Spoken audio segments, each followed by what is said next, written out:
अस्सलाम वालेकुम वरहमतुल्लाहि वबरकातुहू। तमाम स्टूडेंट्स को मुबीन अहमद ट्यूटोरियल में खुशामदीद। इस शेर के साथ कि मसाइल अपनी आँखों के बड़े हैं, कई ख्वाब अनदेखे पड़े हैं, और हमें ही पार करना है ये दरिया, अगरचा हाथों में कच्चे घड़े हैं, अगरचा हाथों में कच्चे घड़े हैं। Most welcome. सेलेक्ट ये हम जो है MCQ सॉल्व करने वाले हैं। इस वक्त बहुत इंपॉर्टेंट MCQs हैं जो कि इस वक्त पूछी जा सकती हैं। आप इसको ज़रा सा देख लीजिए क्लोज़ करके।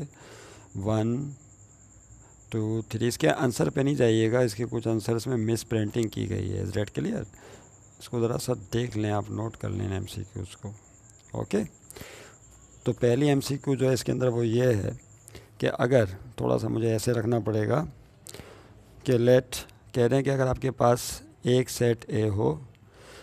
अच्छा, MCQs को समझना है और पेपर है नज़दीक, तो थोड़ा सा टाइम तो हमें देना ही पड़ेगा ना। 1 2 और C दिया हुआ है 2,3, 3 सेट दिए हुए। C है 2,3।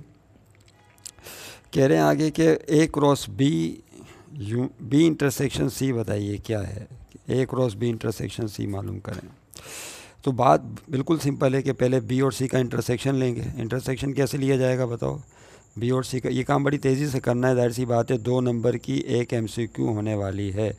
तो B और C के इंटरसेक्शन का मतलब क्या है कि जो इनमें कॉमन एलिमेंट है वो लिखना है। तो 2 और 2 कॉमन है, लिहाजा इसका इंटरसेक्शन क्या होगा? 2 होगा। तो B इंटरसेक्शन C आ गया 2। अब इसका A के साथ क्रॉस ले लेंगे। जब आप A के साथ क्रॉस लोगे तो क्या आएगा? देखिए, A cross B intersection C। A की जगह क्या आएगा बोलें? 0 1, और क्रॉस B इंटरसेक्शन C 2। अब आपको कार्टेशियन प्रोडक्ट लेना आता है, उसमें हम क्या करते थे? 0 का 2 के साथ और 1 का 2 के साथ पेयर बनाते थे। तो ये हो जाएगा 0,2 और 1,2। That is your answer. इस तरह से सही MCQ होगी, 0,2 और 1,2। ओके, उसके बाद देखें नेक्स्ट MCQ क्या थी। मल्टीपल चॉइस क्वेश्चन वो है, if A B subsets of a universal set. अगर ए बी जो हैं वो सबसेट्स हों, ए और बी क्या हैं? सबसेट्स हैं। यार इधर कुछ रखो, ये तो हिल रहा है बार बार। ए बी क्या हैं? Subsets of a universal set. एक यूनिवर्सल सेट किया हुआ है, ए बी उसके सबसेट्स हैं। ओके, तो कह रहे हैं कि ए यूनियन बी, अगर A union B set universal set के बराबर आ जाए। A union B set universe, अगर 2 सेट हैं ए बी और वो सबसेट हैं एक यूनिवर्सल सेट के, अगर उनका यूनियन लेने पर यूनिवर्सल सेट हासिल हो जाए तो उन दोनों सेट्स को एग्जॉस्टिव सेट कहा जाता है। क्या कहते हैं? तो set A B is called exhaustive. क्या कहेंगे बोलिए? एग्जॉस्टिव सेट्स कहेंगे, बशर्ते कि उन सेट्स का यूनियन यूनिवर्सल सेट के बराबर आ जाए। तीसरा है मल्टीप्लिकेटिव। हाँ, वो एक अलग केस है। अगर इंटरसेक्शन यूनिवर्सल के बराबर आ जाए फिर तो इसका मतलब है दोनों सेट्स इक्वल हैं। नहीं समझे बात को? यानी इक्वल से मुराद ये है कि अगर उनका इंटरसेक्शन, वो फिर एक इस तरह की MCQ बन नहीं पाएगी सही तरह से। मल्टीप्लिकेटिव इन्वर्स बताना है इसका। मल्टीप्लिकेटिव इन्वर्स बताइए Z का। तो Z इज़ इक्वल टू क्या लिखा हुआ है बोलें? 3 - 4 आयोटा। इसका मल्टीप्लिकेटिव इन्वर्स बताएं। तो ये कॉम्प्लेक्स नंबर है, आपको याद होगा कि इसमें जो रियल पार्ट है वो A है और जो इमेजनरी पार्ट है B वो कौन है? -4। तो मल्टीप्लिकेटिव इन्वर्स का फार्मूला क्या होता है याद है? मल्टीप्लिकेटिव इन्वर्स का फार्मूला होता है A/A² प्लस B² कॉमा, और फिर B-B/A² प्लस B²। ये इसका फार्मूला वो अप्लाई कर दीजिए। तो A की जगह क्या आ जाएगा? हाँ 3, और फिर A का स्क्वायर है, 3 का स्क्वायर क्या हो जाएगा? 9, प्लस B का स्क्वायर, B की जगह -4 है, -4 का स्क्वायर प्लस 16, फिर माइनस B की जगह -4 आएगा तो माइनस माइनस प्लस हो जाएगा अपॉन A², यानी वही चीज़ नीचे आएगी 9 + 16। अब आप देखें क्या हो जाएगा, 3/16 में 9 प्लस करेंगे तो 25 हुआ, और यहाँ पे भी क्या होगा? 4/25। तो 3/25 और 4/25। इसको दोबारा आप आयोटा की फॉर्म में लिखना चाहें तो कैसे लिखेंगे बोलिए? ये रियल पार्ट है 3/25, ऐसे लिख देंगे, प्लस और फिर 4/25 लिख के साथ में क्या लगा देंगे? आयोटा।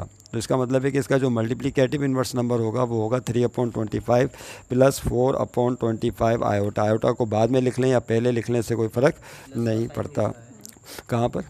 प्लस का साइन नहीं है, सॉरी, कॉमा है ये नहीं, यहाँ तो प्लस साइन होगा, ये कॉमा है। असल में ऑर्डर कॉम्प्लेक्स नंबर को जब ऑर्डर पेयर की सूरत में लिखते हैं तो क्या होता है? वो ए बी। लेकिन जब इसको आप इमेजिनरी पार्ट और रियल पार्ट की सूरत में लिखते हैं तो ये रियल पार्ट कहलाता है ए, और साथ में क्या लगा देते हैं प्लस, और फिर इमेजिनरी पार्ट लिखते हैं तो बी आयोटा या आयोटा बी करके लिखा जा सकता है। इसे समझ रहे हैं बात को, बी आयोटा भी लिखते हैं आयोटा बी। तो यहाँ पे जो बी का साइन होगा वो यहाँ लगा दिया जाता है। तो कॉम्प्लेक्स नंबर लिखने का ये भी एक तरीका है, या तो इसको आप ऑर्डर पेयर की सूरत में लिखें या फिर इसको इस स्टाइल में लिख लें। समझ गए बात को। तो आखिर में जो ऑप्शन दिए हैं उसमें 4 ऑप्शन, उनमें से एक ऑप्शन ये वाला होगा, दुरुस्त होगा। ओके, देखिए नेक्स्ट एमसीक्यू की तरफ हम जा रहे हैं, और नेक्स्ट एमसीक्यू क्या है, इसको हटा देते हैं। Okay, what is the next, जैसा कि आपने देख ही लिया था, नेक्स्ट एमसीक्यू है multiplicative inverse factors of 4x square, 4x square plus 9y² के फैक्टर बनाइए। अब जाहिर सी बात है कि इसके फैक्टर इस तरह से बनाए जाएंगे कि इनमें आयोटा इन्वॉल्व हो जाएगा। देखें किस तरह से फैक्टर बनेंगे। 4x स्क्वायर प्लस, अगर मैं यहाँ पर माइनस साइन इंट्रोड्यूस करना चाहूँ तो क्या मैं इस तरह लिख सकता हूँ। आपको याद होगा कि आयोटा स्क्वायर किसके बराबर होता है, -1 के बराबर। अगर हम यहाँ पे लिखें माइनस, तवज्जो रहे, और साथ में क्या लगा दें, आयोटा स्क्वायर, और साथ में y² लगा दें, क्योंकि आयोटा स्क्वायर किसके बराबर, और 9 भी है, और क्या है साथ में 9। फिर से देखें इस स्टेप को, क्या किया, 4x स्क्वायर माइनस आयोटा का स्क्वायर, फिर हमने लिखा 9y², क्योंकि हम जानते हैं आयोटा स्क्वायर -1 के बराबर होता है, माइनस माइनस प्लस, तो दोबारा वही आ जाएगा प्लस, और 9y² आ जाएगा। तो 9y² के साथ हम माइनस लगा के आयोटा स्क्वायर लिख सकते हैं। अब इन दोनों को स्क्वायर की फॉर्म में लेकर आओ। 4x स्क्वायर किसका स्क्वायर है, बोलें 2x का, और इन तीनों को स्क्वायर की फॉर्म में लिखें तो क्या हो जाएगा, बोलें आयोटा 3y का स्क्वायर, या आयोटा बाद में भी लिख सकते हैं। अब यहाँ पे एक मशहूर फार्मूला लग रहा है, a square minus B square का। क्या फार्मूला था वो, a plus B into A minus B. ये फार्मूला यहाँ पे अप्लाई कर दें तो ये हो जाएगा 2x प्लस बी, बी की जगह कौन है, आयोटा 3y, या 3y आयोटा, और a फिर a माइनस बी, यही रकम दोबारा आएगी 2x माइनस आयोटा 3y। तो याद रहे फैक्टराइजेशन में अगर प्लस है तो आयोटा स्क्वायर के साथ माइनस लिख सकते हैं आप यहाँ पे। समझ गए बात को। इस तरह से a स्क्वायर माइनस बी, अगर यहाँ पर पहले से माइनस है तो अच्छी बात है, लेकिन फिर फ़ायदा नहीं होगा इस एमसीक्यू का। वो तो आपको पता ही है कि a square minus B square का फार्मूला आप अप्लाई कर सकते हैं, है ना। तो सही ऑप्शन ये आपका होगा 2x plus iota 3y, 2x minus iota 3y। उसके बाद देखें जो अगला क्वेश्चन है, कह रहे हैं क्वेश्चन 5 में, तवज्जो रहे, question number 5, if z1 is equal to 3 + 2 iota, z1 क्या है 3 + 2 आयोटा, और उसके बाद z2 है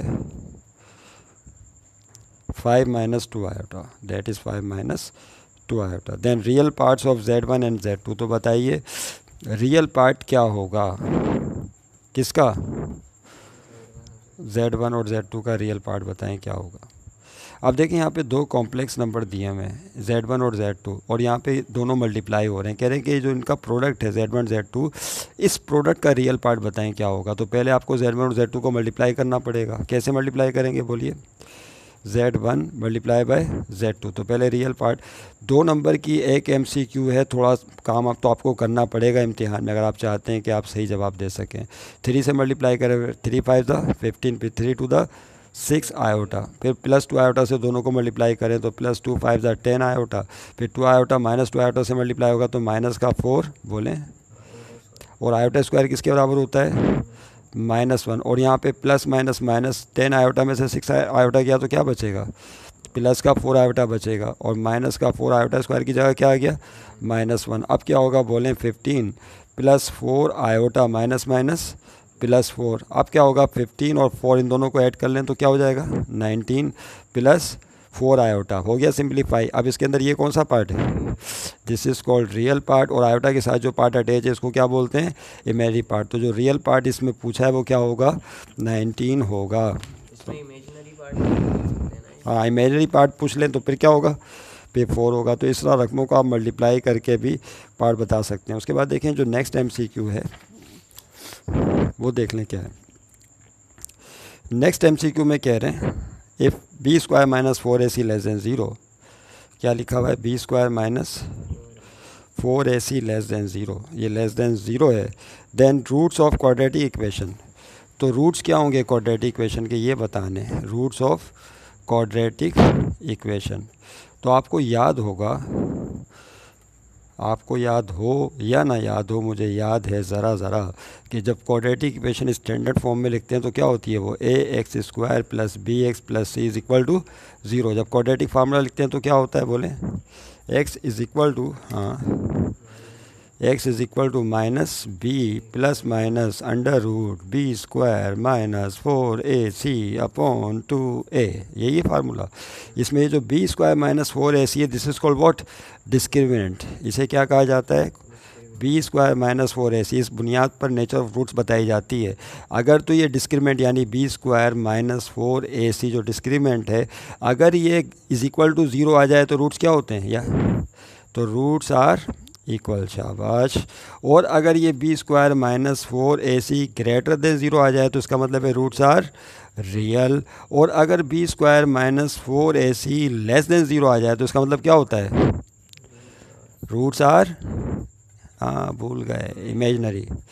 क्या होते हैं, इमेजनरी का दूसरा नाम क्या है, कॉम्प्लेक्स। तो roots are imaginary are complex. और अगर ये डिस्क्रिमिनेंट, एक आखिरी चांस, अगर ये discriminant B square minus 4ac की वैल्यू परफेक्ट स्क्वायर हो जाए, क्या हो जाए, यानी वैल्यू आ गई 9 या 25 या 16, ये परफेक्ट स्क्वायर है 3 के 5 के और 4 के, अगर ये परफेक्ट स्क्वायर आ जाए तो बताएं फिर क्या होगा, तो फिर रूट्स आर रेशनल। रूट्स की नेचर क्या होती है बोलें, रूट्स आर रेशनल। इन पॉइंट्स को अच्छी तरह याद रखिएगा नेचर ऑफ रूट्स में। फिर से क्वाड्रेटिक इक्वेशन में ये डिस्क्रिमिनेंट कहलाता है, D is equal to B square minus 4ac। अगर ये 0 हो तो रूट्स रूट्स इक्वल होते हैं। अगर ग्रेटर देन 0 आ जाए यानी पॉजिटिव आ जाए तो रियल होते हैं, पहली सूरत में इक्वल होते हैं। B square minus 4ac less than 0 आ जाए तो इमेजनरी या कॉम्प्लेक्स होते हैं। और अगर परफेक्ट स्क्वायर आ जाए तो रूट्स क्या होते हैं, रेशनल होते हैं। मिलेंगे नेक्स्ट वीडियो में, खुदा हाफिज़।